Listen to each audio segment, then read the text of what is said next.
I know we may be a little bit iffy on this whole process of solving with square roots, so I wanted to make another video just walking through it more and trying to maybe word things slightly differently. I will say if you hear noises, I am trying to make this with the audience of my 6-year-old, so you may hear Ruby in the background, even though she's gonna work very hard to be quiet. So remember that a quadratic is just an equation that has x squared in it, okay? It changes big time because there are two solutions. You're gonna get two different answers when you're solving a quadratic, okay? That's a big key thing about quadratics. So as far as solving the equation, our process is really gonna start out exactly the same. We're going to attempt to isolate the variable, okay? So get x by itself. This is gonna feel in this situation very similar to our normal equations, right? We would add the 10 first, it cancels out on the left side. On the right side, when you add that 10, you get 48. So now with 3x squared equaling 48, just like a normal equation, you're gonna divide by 3 to cancel out that 3. And when you actually do 48 divided by 3, if you need a calculator on that, use a calculator. It actually works out to be 16. 16 is a really nice answer to see at this stage because I want some number that when I square it, it makes a 16. Well, the beauty about 16 is that like it's a perfect square, okay? 1 times 1, 2 times 2, 3 times 3, 4 times 4, 5 times 5. Every number in this list is a perfect square number. It comes from something being multiplied by itself, okay? Some of you will look at this and just go, well, if it's something squared to make 16, I know that it is 4, okay? Mathematically, what you're actually doing is you're saying, what is the square root? Like right up here, the opposite of subtracting 10 is to add 10 so that they cancel out. The opposite of multiplying by 3 is to divide by 3 so they cancel out. Well, the opposite of squaring a mystery number is to take the square root. So they cancel out on that side. And then I square root over here too. So the square root of 16 is 4. But that's not the only answer because 4 is not the only number that will multiply by itself to equal 16. Also, a negative 4 times a negative 4, because a negative times a negative also equals a positive. So that's where we're getting this double answer in a quadratic, okay? Is because it involves taking a square root and there's actually two numbers that I can square to make that 16, okay? You will sometimes, if it's the same exact number, just opposite signs, remember you'll see it written as positive negative 4. Same thing, same answer, positive option and negative option, okay? When you have parentheses in the problem, it changes our process a little bit. What I'm essentially looking for is, what can I put inside these parentheses that when I square it, makes a 49? So we know that inside these parentheses, I'm gonna need a 7 in there so that it squares to make a 49. What we're actually doing then is we are taking the square root right off the very beginning to say, oh, that information inside the parentheses needs to end up being a 7, okay? So whatever is gonna go in here needs to be a 7 so that when I square it, I get a 49. So we take the square root right in the beginning when it's in parentheses, okay? But here's the problem with this. 7 squared is not the only option that will make a 49. Also, if I have a negative 7 squared, it will also make a negative or make a 49. So I need to consider both options here, okay? A positive 7 or a negative 7. Well, to kind of make up for that subtracting of 5 that's happening, I'm gonna add a 5 to both of my options, okay? So I'm gonna say, oh, well then x could be worth 12 because 12 minus 5 would make the 7 that then gets squared and becomes the 49. But also, Over here, I get a -2. Well, let's test this out. If I put a -2 right here, well, what is -2 minus 5? That creates a -7, which when it gets squared, it also will make the 49 that you need. So sometimes your two answers are not just opposites of each other. It's not just positive and negative of the same number. Sometimes you get really different numbers that will work and solve out to be the same, okay? So be aware that when you take the square root early, right off the bat, and then you have more steps to do, you're gonna get two answers that are actually pretty different, but they both will plug in and end up at that 49 as the end result. Okay, to kind of break down, so it's nice when the square root works out clean. When you don't have any weirdness, you get a 49 or a 16 when you're taking the square root. These numbers are great to see because they make your life really easy. You don't have as much work to do. On the homework, the majority of those problems, though, do not end up at one of these nice, pretty clean, perfect square numbers. For example, and I did put what numbers they are off the homework, so you can kind of, if you're struggling with those, hopefully this will help. I'm gonna start out solving exactly the same way that I normally would when there's no parentheses. I'll add the 3 to both sides.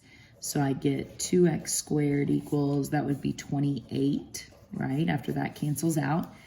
I would divide by 2 on both sides. And so then I'm gonna get x squared equals 14, okay?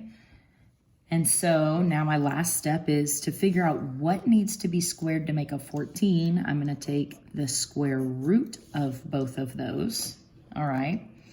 And so I get x equals, anytime you take a square root, okay, this isn't gonna work out clean.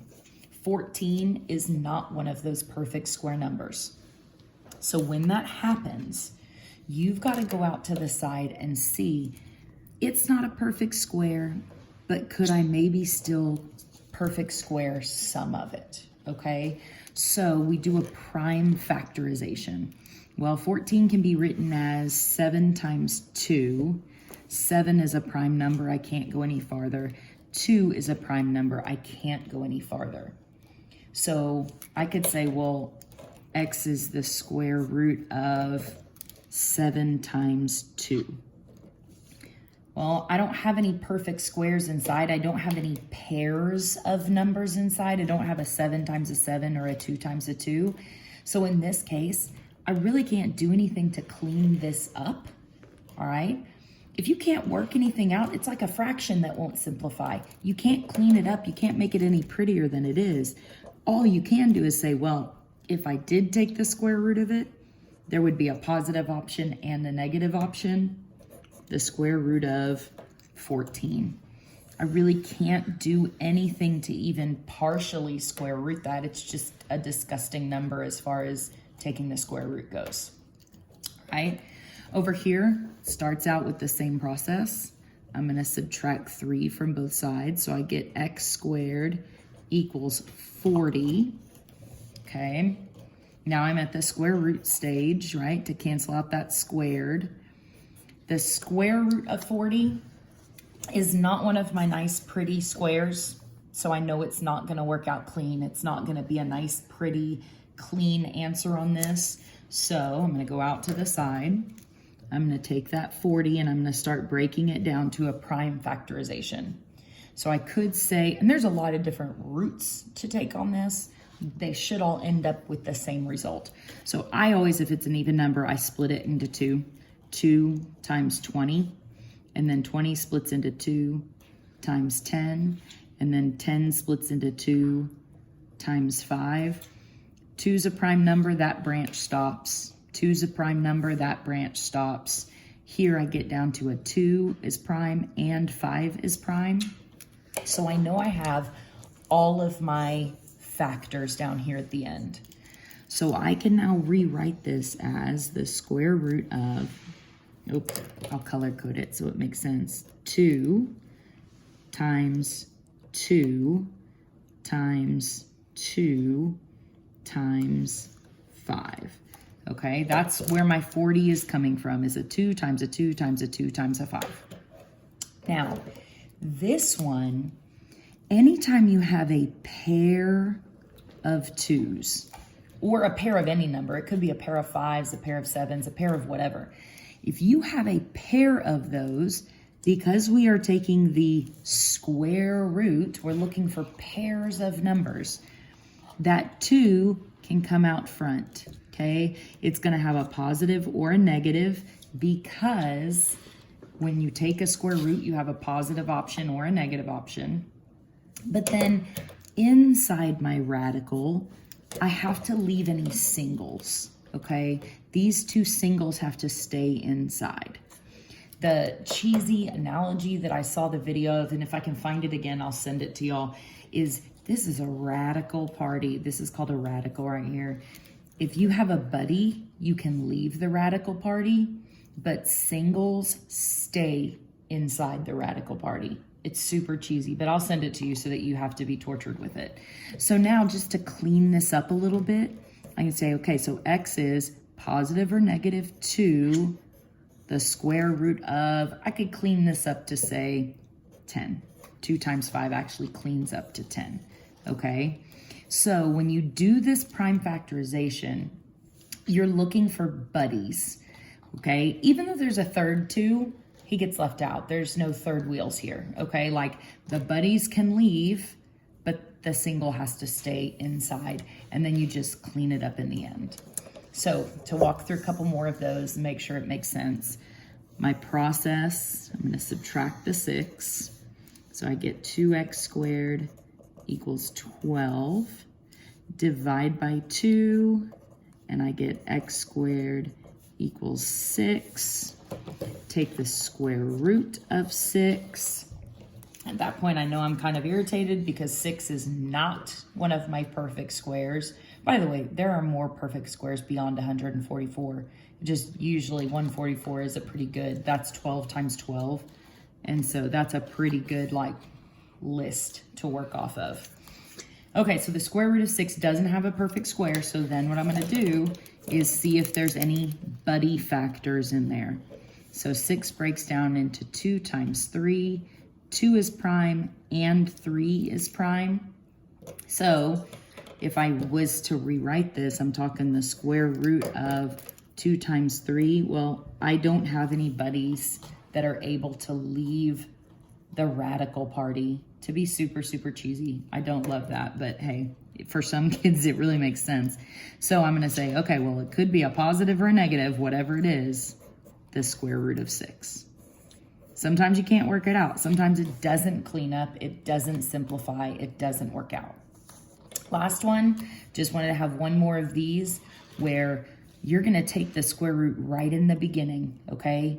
Basically, you can't get inside those parentheses until you get rid of what's trapping them in there. So I'm gonna take the square root of both sides. That's gonna cancel out. And okay, so x plus 7 on this side, and here's where we get really happy because the square root of 16 is one of my perfect squares. Okay, that is such a relief when we see that.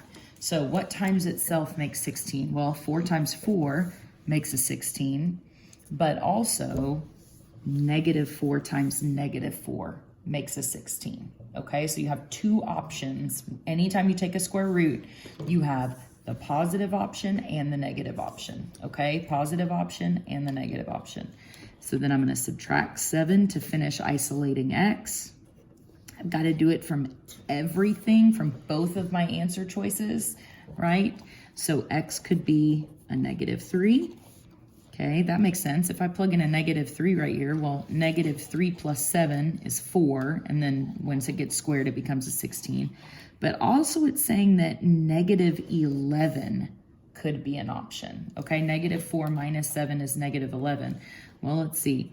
If I plug in a -11 plus 7, that works out to be -4. You can test it on a calculator. It works out to be -4, and the -4 times itself would also give you a 16.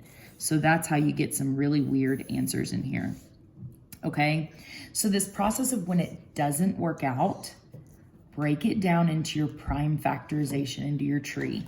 If you have buddies, they can come out front.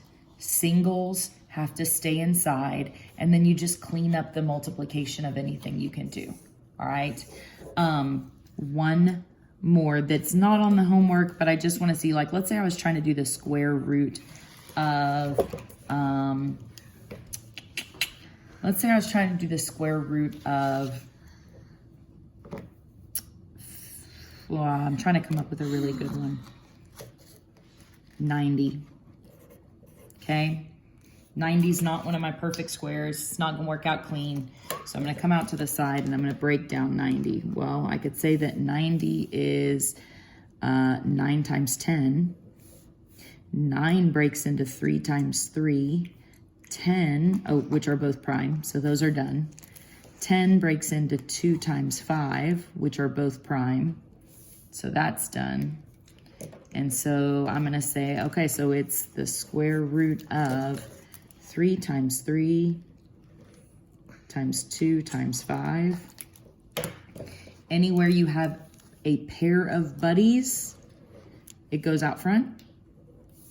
And then inside the radical, you just clean that up. 2 times 5 leaves a 10 behind. And you always put a positive or negative on it before your final answer if you didn't do it up earlier in the problem. Okay, I hope that helps. Feel free to email me, and we should have some time in class to talk about it the next time I see y'all.